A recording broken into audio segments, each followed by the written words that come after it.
Olá! A produção de energia solar e eólica deveria ser vista como algo natural no Brasil. Afinal, o país é atravessado pela linha do Equador e tem mais de 7.000 quilômetros de litoral. Entretanto, não é o que acontece. Essas fontes energéticas vêm crescendo, mas ainda esbarram em problemas como a insegurança jurídica. O Câmara Debate, que começa agora, pergunta o que é preciso ser feito para barrar ameaças de retrocesso nesse setor. Eu recebo os deputados Joaquim Passarinho, do PSD do Pará, e Léo Moraes, do Podemos de Rondônia. Deputado Joaquim Passarinho, deputado Léo Moraes, muito obrigada pela presença. Eu queria começar com o senhor, que é vice-presidente da comissão que está debatendo o Código Brasileiro de Energia Elétrica. Queria que o senhor explicasse o que a ANEEL está querendo nesse processo de redução de subsídios, como é que funciona hoje, o que eles estão querendo mudar na legislação. Assim, eu queria agradecer, parabenizar o Léo que está aqui conosco nesse debate, agradecer à TV Câmara e dizer, primeiro, na sua fala, você falou que deveria ser essa energia eólica e solar, devia ser natural no Brasil. Eu acho que não ser natural, tem que ser prioritário. Né? Prioritário. Porque além de ser renováveis, elas são energia com baixo impacto. Né? A energia hídrica, que no nosso estado do Pará é um grande gerador, ela é limpa, porém ela tem um impacto por causa das bacias, por causa da retenção de água, das lagoas que ficam. Mas a solar e a eólica, ela tinha que ser prioritária no país, que tem uma incidência solar durante os 12 meses do ano. Então, não podemos ter esse retrocesso. O que está acontecendo é que a Agência Nacional de Energia Elétrica, a ANEEL, soltou uma consulta pública, ainda uma consulta pública, não é uma decisão, querendo taxar o uso da rede de transmissão por essas energias, do qual a tese ela é aceita, né? Porque até um certo ponto que você produz um pouco de carga de energia e solta na rede durante o dia, você consome à noite. Então você está utilizando aquela rede, mas muito pouco. Quando você você produz um excesso de energia solar, por exemplo, você põe na rede, quem vai consumir é o seu vizinho, se precisar. Então você usa um trecho muito pequeno dessa rede de transmissão, que tem poste, tem fios elétricos, tem transformadores, que precisa ter manutenção. Mas, segundo a Agência Nacional, ela quer taxar no máximo. E aí você entraria com uma nova taxa de 57% em cima da energia renovável, limpa, eólica e solar. Isso aí entra naquilo que você falou. Você abriu o mercado, você teve investimentos de pessoas físicas e de pessoas jurídicas, uma iniciativa privada que investiram no setor, em baratear o preço das placas, em baratear o custo dessa energia, e essas pessoas agora têm um susto de poder ter o seu investimento taxado em quase 60%. Então isso é um absurdo, nós não podemos aceitar, nós defendemos a tese de que precisa colaborar, mas com um percentual bem menor do que está se falando, e nós não podemos mudar a regra do jogo. As pessoas que estão aí fizeram investimentos que vão recuperar em 5, 6 anos. Nós não podemos mudar essa regra do jogo. Então, acho que nós, em todas as comissões, na nossa Comissão de Minas e Energia, do qual o Léo é um grande participante, como também nesse novo Código Brasileiro de Energia Elétrica, nós vamos poder dar um freio na agência para que ela possa trabalhar em favor da população e não em favor das grandes distribuidoras desse país. Deputado Léo Moraes, o senhor que integra essa comissão, que está discutindo a junção, a unificação de todas as normas que tem no Brasil em relação à energia elétrica, o deputado Joaquim Passarinho falou, as pessoas investiram, e é um investimento que, quando se faz, se pensa na pessoa física, se pensa pelo menos no médio prazo, porque você tem uma redução de custos, isso vai se pagando paulatinamente, né? E de uma hora para outra querem aumentar 57%. O mercado já está suficientemente maduro para absorver 57% de aumento? Primeiro, eu registro que é uma satisfação participar desse bate-papo com o deputado Joaquim Passarinho, que é uma referência desse tema no nosso Congresso Nacional, que inclusive há dias atrás conseguiu evitar mais um assalto legalizado contra a população do nosso país, no que diz respeito a arredondamento, majoração das bandeiras tarifárias do nosso país. O deputado muito diligente fez essa observação, entre linhas da resolução da ANEEL, convocamos a direção da ANEEL e eles tiveram que reparar esta falha que ia lesar em mais de 200 milhões a nossa população brasileira.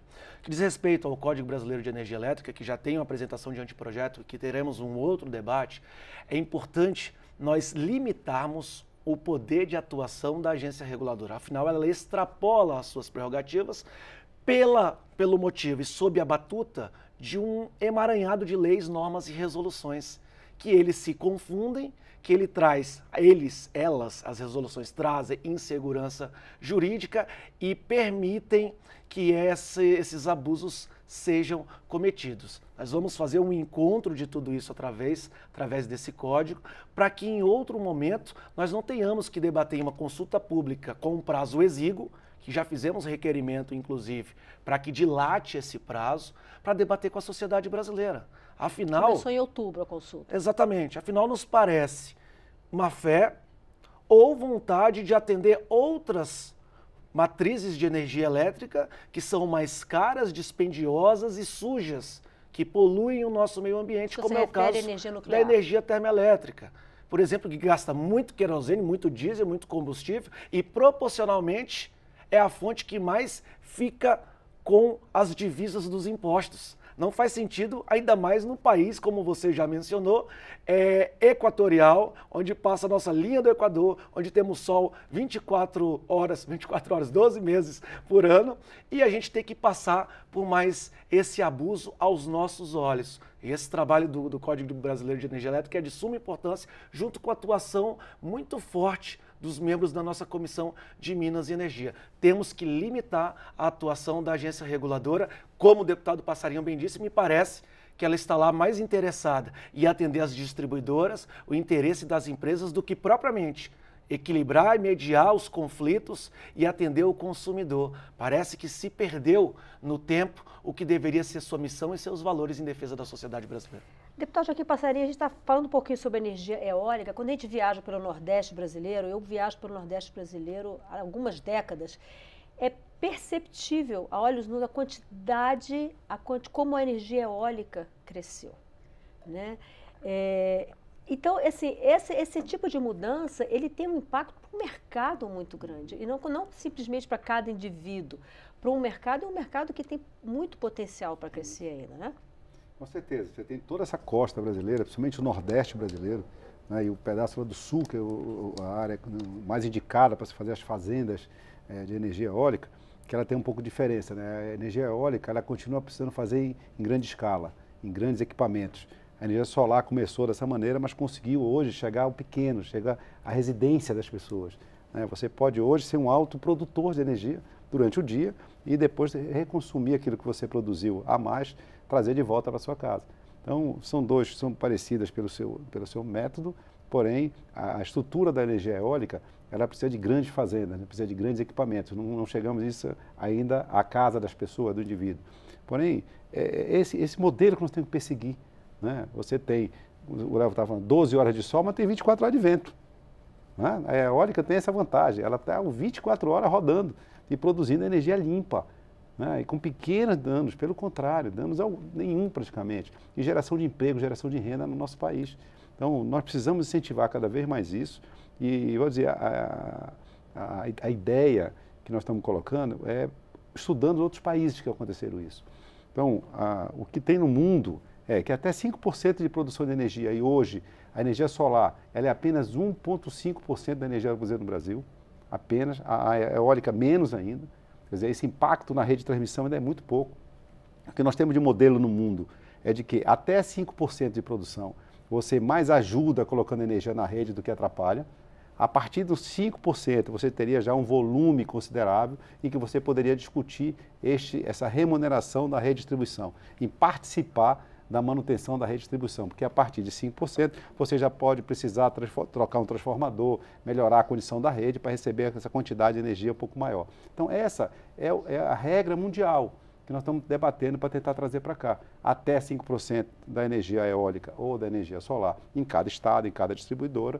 A partir daí você passaria a contribuir, mas volto a dizer, o uso da rede de transmissão por esse tipo de energia, principalmente a solar, ela é muito menor do que a que vem das termoelétricas, por exemplo, do meu Pará, que pode estar trazendo energia para cá, que você tem que passar todos esses quilômetros de rede de transmissão. A eólica tem um pouco de distância, por ela ficar no Nordeste, basicamente, mas a solar não. A solar é local. Você viaja pelo sul da Alemanha, as fazendas do sul da Alemanha, elas são todas cobertas por placas de energia solar. E o governo compra o excedente. O governo atual já fez a primeira fazenda de energia solar no Nordeste, em cima de uma hidrelétrica. Por exemplo, nós temos 2 grandes hidrelétricas no Pará, Tucuruí e Belo Monte. Por que não usar todo esse espelho d'água, que praticamente é muito pouco utilizado, e transformar aquilo também de uma nova fazenda de captação de energia solar, que você não precisa gastar com distribuição, porque a distribuição já está feita, a rede de distribuição está pronta. Você traria um novo modelo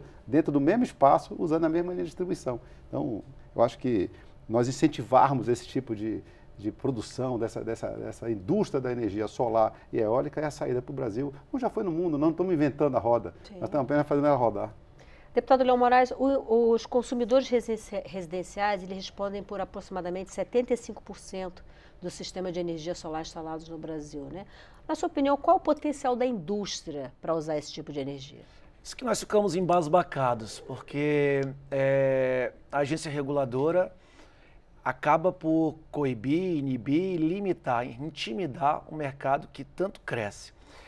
Sob um pretexto, a justificativa é que nós já alcançamos a maturidade do setor da energia elétrica solar e que não é verdade. Até mesmo a justificativa coloca a China, a Índia e outros países que entraram nesse nível dos 5% de produção. Nós estamos, como o deputado Joaquim bem disse, a menos de 1,5%. Nós temos muito que crescer para continuar a ser rentável e não prejudicar a atual cadeia, o atual sistema de eletrificação do nosso país.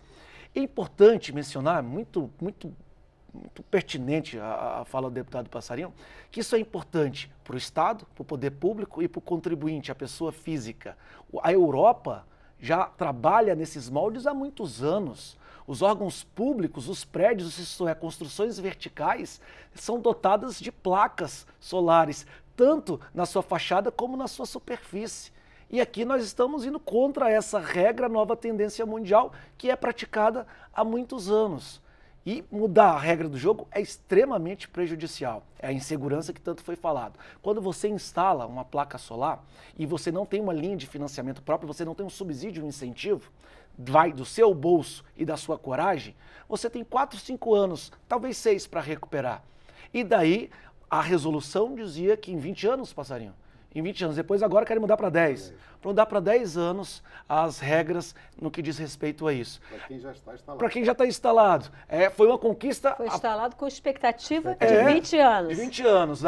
No meio do jogo, eu digo, não, o nosso jogo agora não tem mais 2 tempos de 45. É um tempo só de 45. Você está jogando basquete, daí o juiz lá apita e falou, meus amigos, agora vamos acertar a cesta com o pé, para ver se dá tudo certo. E aí vira essa Babilônia. Então a gente tem que trazer essa segurança. A indústria, lógico que está ávida por isso, e é natural que tenha um mercado competitivo até para ser referência. Porque se a gente tomar referência à Europa, nós estamos também nos limitando, porque nós temos que estar muito mais avançados e evoluídos se considerarmos que nós somos um país continental e grande condição de produção disso. Imagina nos lagos. Eu sou do estado de Rondônia. Nós produzimos quase 8% de toda a energia brasileira. Usina de Giral, Santo Antônio, Samuel e dezenas de PCHs. Imagina se naqueles lagos o próprio poder público, seja por parceria, convênio, empresas ou o próprio poder público, naqueles lagos nós tivermos as nossas fazendas, placas solares, nós teremos a energia hidrelétrica e também a energia solar dentro do mesmo espaço, considerando que já houve um impacto socioambiental, que nós pagamos o passivo até hoje e temos pouco retorno do poder público e consideração do poder executivo do Poder Público Federal. Deputado Joaquim Passarinho, quando a gente fala nós estamos falando aqui bastante na Europa, então a gente tem que pensar no mercado para quem o Brasil vende. Né? A gente sabe cada vez mais de que o mercado externo, sobretudo o mercado europeu, tem uma preocupação muito grande em adquirir de empresas que tenham uma pegada ecológica correta. E nisso a matriz energética, né, mais além de que a matriz elétrica, a matriz energética, ela é muito importante. Quer dizer, o Brasil, quando ameaça retroceder nessa área, que sinalização que ele dá para esse consumidor potencial, sobretudo o consumidor do amanhã? Talvez não o de hoje, nem tanto, mas o do amanhã. Esses consumidores, principalmente europeus, eles estão muito mais ligados a esse problema do meio ambiente. Né? Então, você quando vai comprar um produto, e já tem uma certa incentivo da própria mídia local, né, incentivar e fazer propaganda de produto que não agrida o meio ambiente. Então, se você já tem problema, nós somos da Amazônia, então eu sou do Pará, o Léo é de Rondônia. Tem um problema na Amazônia com tudo, mas nós somos soluções para isso. Porque nós temos a energia solar bastante e temos muito, como o Léo falou, a nossa produção hídrica é abundante. Então, se nós levarmos que nós podemos, por exemplo, vender a Amazônia como sendo um celeiro de energia limpa, né, e fazer a nossa produção, gerar e vender na Europa, por exemplo, como energia limpa, nós vamos ter um upgrade para a Amazônia. Porque nós falamos muito de poluição, né? Nós somos de uma região que está na moda na Amazônia de falar de poluição. Mas o que polui na nossa Amazônia é a falta de emprego, de renda, de recurso, a pobreza. Nós não temos saneamento básico, não temos nada. Então nós precisamos incentivar esse desenvolvimento dessa região tão pobre do nosso país. Nós precisamos levar para lá investimentos e fazer com que essas políticas públicas se voltem a essas regiões. Então, isso poderia ser um upgrade para o Brasil. Tem uma meta, por exemplo, em vez de você estar aumentando imposto de energia solar e hídrica, você está dando prazo para acabar com a energia térmica, que é a que mais polui. Nós temos uma energia poluindo com diesel, com gasolina, até com carvão, que é a que mais polui, né? Aí nós estamos investindo bilhões em energia nuclear. Quer dizer, por que não inverter a lógica? Quer dizer, o Brasil é um país que daqui a 10 anos não vai usar nenhum tipo de energia que não seja energia limpa, renovável. Esse que seria o upgrade para o nosso país, que é um país equatorial, que tem sol. Nós falamos da Europa, mas a Europa tem alguns meses e nem sol tem. Nós temos aqui 12 meses de sol abundante, com vento favorável, ou seja, nós temos tudo para ser o maior produtor de energia limpa, renovável do mundo e dar exemplo para todos os outros países. Deputado Léo Moraes, falando um pouco mais da sua região, da região amazônica, a gente sabe que o mercado de bioeconomia, a gente pode dizer, a bioeconomia é algo muito forte que pode ser vendido lá fora, como a gente estava conversando agora. Então, essas fontes de energia, elas estão perfeitamente incorporadas a essa ideia de bioeconomia na sua região, não? Sem dúvidas, além do extrativismo, que também é uma marca muito forte, expressiva da nossa região. O deputado Passarinho está comentando a respeito do nível de evolução que nós precisamos ter, da grandeza, da elaboração realmente na política pública que enxergue o Brasil como uma referência de mundo. Imagina você implementar essas diretrizes e esse planejamento. Eu não tenho dúvidas que esse problema que assola, e é uma realidade das queimadas, da devastação, isso seria arrefecido, inclusive para investimento no Fundo de Desenvolvimento da Amazônia. Quando enxerga que nós estamos realmente tomando a dianteira, o protagonismo de fonte renovável, energia limpa. No nosso estado de Rondônia, nós procuramos, sem sombra de dúvidas, é bom deixar claro que é um estado progressista, evoluído, com grande expressão do agronegócio, da pecuária, um dos maiores rebanhos do Brasil, mas que a grande maioria está interessada em preservar. Diga-se de passagem, porque se existe alguém que preserva, é alguém que tem sua terra legalizada. E aí entra um outro grande problema que não pode ficar ao largo dessa discussão. Tem que perpassar por isso, que é a regularização fundiária, que é a entrega das escrituras, para que essas pessoas possam também ser monitoradas, possam ser cobradas, mas que eles possam fazer o dever de casa. Porque quem produz tem que produzir com responsabilidade e a maioria massacrante tem esse interesse. Então, quando você fala das economias alternativas, da bioeconomia, ela passa obrigatoriamente pelo grande, pelo médio, pela agricultura familiar de subsistência e o extrativismo. Eu acho todas essas economias se dialogando, conversando e o Brasil mostrando o que quer, nós temos que fazer valer a nossa grandeza, o nosso tamanho, falar que a Amazônia, ela é do Brasil, nós temos que ter essa hegemonia e que a gente vai dar exemplo para todos os outros países. E esse envolvimento dos pequenos produtores, das famílias, de tudo que vamos chamar micro, nesse tipo de economia, é outra coisa que é super valorizada. É onde fica o dinheiro, né? E é super valorizado lá fora também. Você tem mais importância da energia solar. Sim. Você está numa energia, você está no nossa Amazônia imensa, você está num campo isolado, você está numa povoada isolado, que está ligando o seu motorzinho térmico